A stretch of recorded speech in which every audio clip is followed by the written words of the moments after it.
What up, world? It's your boy AC. You're tuned into the ACIMO channel, and today I'm actually going to talk about a pretty controversial topic: how I transitioned into a diet. All right, let's just be honest. Dieting is probably one of the hardest things for a human to actually accomplish. Why is it hard?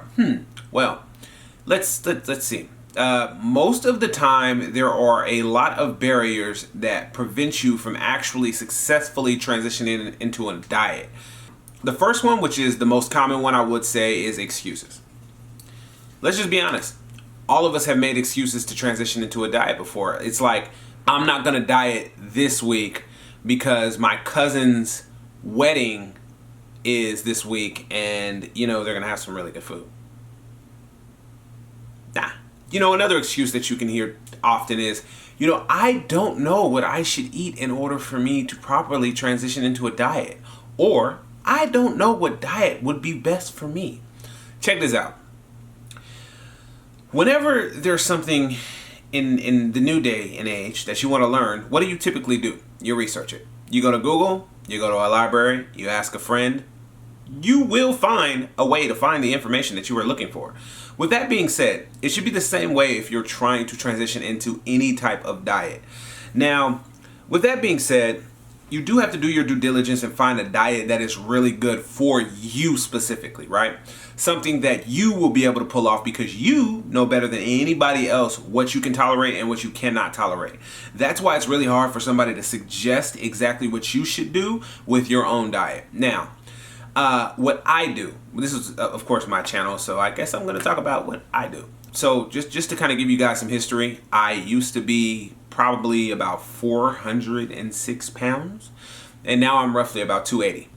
When approaching a diet, I hate to put it this way, but you have to kind of approach it like you're about to go to prison.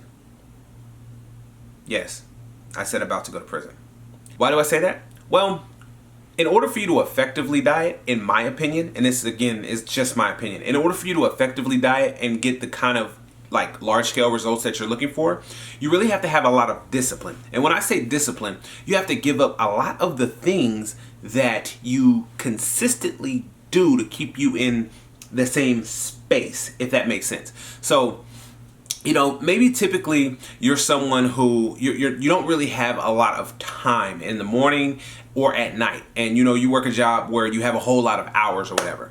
So typically, because of that, you go and get fast food in the morning, and you might get it for lunch, and then a friend might say, hey, let's go out to dinner, and you do this pretty consistently. That's the consistent pattern or behavior that you have. Well, when you go on a diet, you have to knock all of that off. And when I say knock all of that off, I'm pretty much saying you have to be able to, one, make healthy decisions when you do go out. Like if you are going to force yourself to, well, not really force yourself, but if someone is going to say, hey, let's go out to eat, you got to be that guy when you sit down and your friend is ordering, 2 double cheeseburgers, a large fry, a drink, a milkshake, a beignet, a Pizookie, whatever they're ordering. You got to be that guy that says, I'll just take a chicken Caesar salad, please.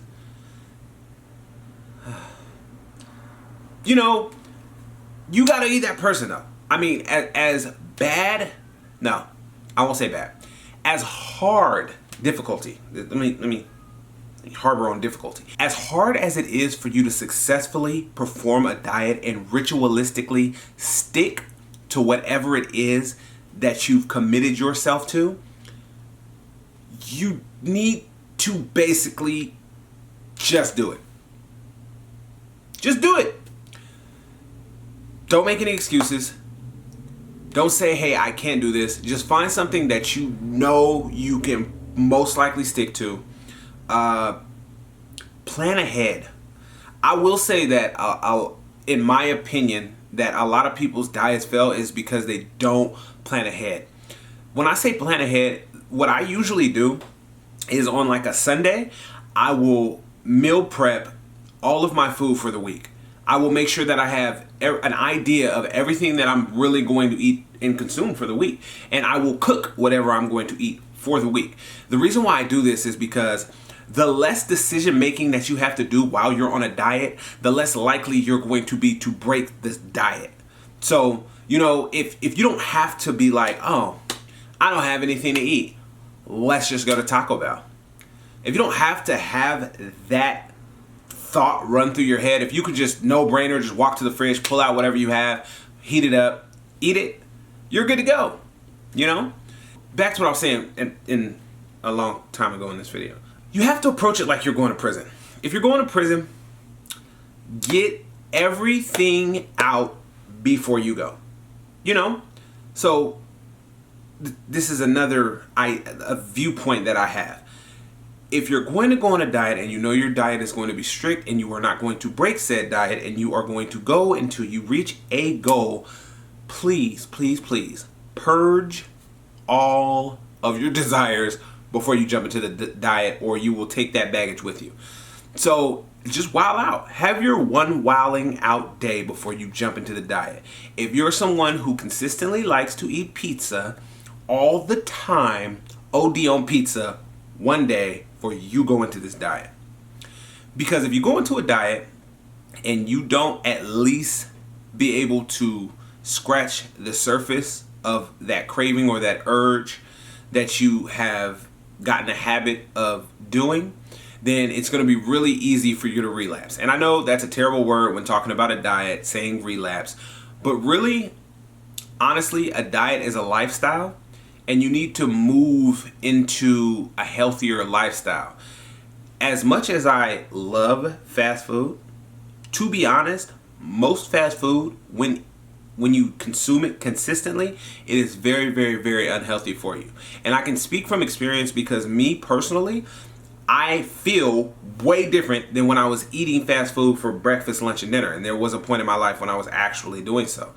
So I can tell you that that lifestyle is not a healthy lifestyle. And in order for you to transition into a lifestyle, you have to kind of purge your bad habits.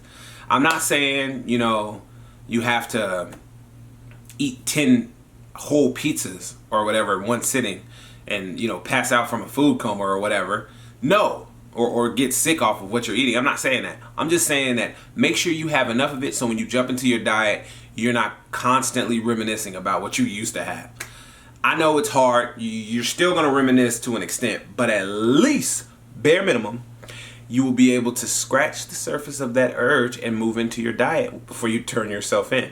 This is why I say it's like prison, because once you turn yourself in, ain't no getting out. You have to have enough discipline to set a rule in your mind that you're not going to come back out of this. This is important to you. This is a goal. You need to achieve this. You want to rise to the occasion. You want to be successful. And in order for you to be successful, there's going to be some things that you are pretty used to that you're going to have to put on the back burner and bring some other more high priority things to the forefront. So with that being said, those are, I guess, pretty much my roundabout tips on how to successfully transition into a diet, or really how I successfully transitioned into a diet. If you guys ever make the conscious decision to live a healthier lifestyle and you want to transition into a diet, this is some of the things that helped me to be able to do it. I just want to share my knowledge with you guys in order for you guys to be a little bit more successful. But that's the conclusion of this video. Thank you for tuning in to the ACIMO channel. Go ahead and subscribe below, and I look forward to seeing you guys again next week. Yeah.